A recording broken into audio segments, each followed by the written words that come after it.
जीवात्मा को निकाल के बाहर, शरीर जमीन पर गिरेगा, इस पर कपड़ा डाल दोगे, गांव के बाहर ले जाकर लकड़ियों पर रख के जला दोगे।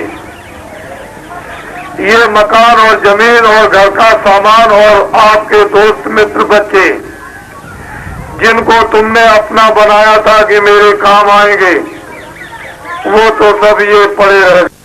आपको ये बातें खूब समझदारी से समझ लेना है। खेती छोड़ना नहीं, दुकान छोड़ना नहीं, दफ्तर छोड़ना नहीं। पहले खेती, दुकान, दफ्तर का काम करो, बाद में बच्चों की सेवा करो। दोनों जिम्मेदारी को पूरा निभा दो। यही तुम्हारे लिए सबसे ग्रस्त आश्रम का प्रतिपालन है।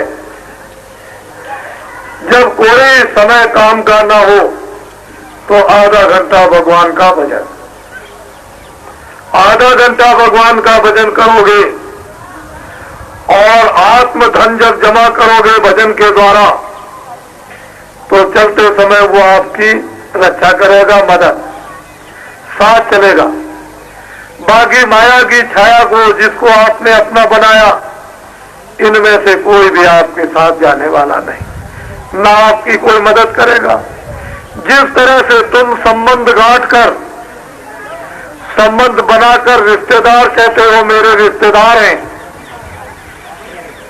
इसी तरह से अगर तुम ये समझकर कोई सबसे बड़ी रिश्तेदारी बना ली जाए, जो इधर भी मेरे काम आए उधर भी काम आए, वो कौन होते हैं? ऋषि मुनि महात्मा साधु संत, जो उस परमात्मा को प्राप्त चिल्लाते और विलाप करते हैं, अरे ये जो देख रहे हो बाहर की आंखों से, इसमें तुम्हारा कुछ भी नहीं है, और तुम्हारे अंदर जो जीवात्मा बैठी है उससे तुम देखते, वो सब कुछ तुम्हारा था, उसको तो देखना तुमने बंद कर दिया, उसको तो तुमने देखा नहीं, और ये देखते हो ये तुम्हारा है नहीं, जो तुम्हारा उसको तुमने जाना नहीं। इसीलिए जरूरत पड़ती थी कि लाखों और करोड़ों रुपया खर्च करेंगे, दान पुण्य करेंगे, सेवा करेंगे, भाव भक्ति करेंगे, वो महात्मा मिल जाए जिन्होंने प्रभु को पाया है। तो ऐसी विभूतियां समय समय पर आया कर। अब बड़े ध्यान जाएगा तो मुक्ति और मोक्ष तो सस्ते में मिल जाएगी, जो बहुत कठोर और असंभव है। दोनों काम बन जाएंगे, लोक भी बन जाएगा, परलोक भी। लेकिन आपने इन बातों को जब भुला दिया तो रामायण, गीता, भागवत, वेद, मंदिर, देवता, गंगा, जमुना, जल, पृथ्वी, अग्नि, वायु, आकाश, इन सब देवताओं को आपने छोड़ दिया। उन्होंने पूछा आप कौन हो? मैं तो अयोध्या का रहने वाला हूँ, यहाँ जंगल में कैसे आए? हमको ऋषियों का आदेश हुआ है तपस्या करने। अच्छा तो मेरे लिए क्या सेवा? जब जरूरत होगी तब हम बताएंगे। राम तपस्या करने लगे। राज्य में प्रजा बड़ी पीड़ित है और पापों से लग चुकी है। ऐसा काम राजाओं करो कि पापों से मुक्त तुम्हारी प्रजा हो जाए। एक बार समझाया, दो बार समझाया, नारद जी को नाराजगी आई। फौरन पहुंचे कंस के पास, कहा कंस पापी दुराचारी, मैंने बार बार तुझको होश दिलाया, लेकिन मेरी तूने एक बात नहीं मानी। जा, मैं तुझको बताया जाता हूँ, तेरी बहन से तुझको मारने वाला पैदा होगा।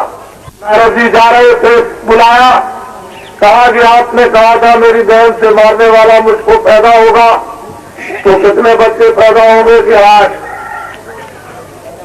कौन मुझको मारेगा ये नहीं बताया। एक तरफ से मारना शुरू कर दिया, 7 बच्चे मार दिए, 8 में कृष्ण पैदा हो गए। लेकिन लोगों ने विश्वास नहीं किया। पर समय काल सबको सबक देता है, सबको शिक्षा देता है, सबको मजबूर कर देता है, और वक्त तो बदलता ही है। चाहे आप मानो न मानो, कृष्ण को, राम को पहचानो न पहचानो, मोहम्मद और गीता को मत जानो, आप बौद्ध और महावीर को मत पहचानो, तुलसीदास मीरा को तुम जहर और भी पिला दो, लेकिन वक्त बदलता है।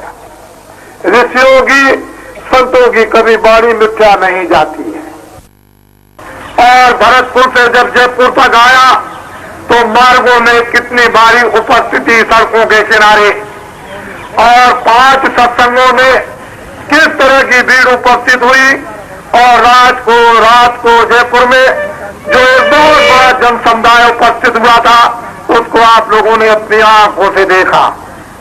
इस काफिले का उद्देश्य यह, वो आपको कुछ बताना चाहता, यह है कि आगे बड़ी तकलीफ, बड़े संकट, बड़े दुख आगे आने वाले हैं।